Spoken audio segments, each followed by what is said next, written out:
তোরা মারাও। আমরা বলছি ভালো মতো খেলি।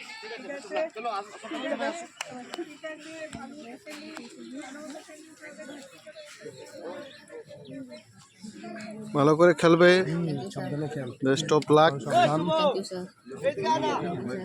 কিচ্ছু নাই, হাত পাও সাবধান, ভালো করে খেয়ে ঠেঙে ঠেঙে মারবি না। বেস্ট অফ লাক, হ্যাঁ best of luck. Referee sir, best of luck. Thank you sir.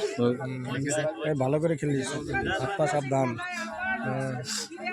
ভালো করে খেলিস, হাত পা সাবধান। হ্যাঁ, খালি পায়ে তো ভালো করে খেলবে। সাবধান। থ্যাংক ইউ আপনাদের সকলকেও অনেক ধন্যবাদ। নাম লেখা হয়নি, যাই হোক গিয়ে মানে এটা নীল কালার চলছে। আপনার কেমন লাগছে সুশান্ত দা? আজকে যে নতুন ফুটবল শুরু হচ্ছে খেলা, আপনার কেমন লাগছে? ভালো লাগছে, এটা শুরু হওয়া দরকার। আমাদের স্কুলের এটা ঐতিহ্য ছিল, ফুটবল এক সময় আমরা ডিস্ট্রিক্ট চ্যাম্পিয়ন বোধহয় হয়েছিলাম না? হ্যাঁ হ্যাঁ সুব্রত হ্যাঁ, আমরা অনেকটা এগিয়েছিলাম। হিসেবে মানে আবার নতুন করে উদ্যম, এটা ভালো লাগছে। ঠিক আছে, অশেষ ধন্যবাদ আপনার সংক্ষিপ্ত বক্তব্যের জন্য।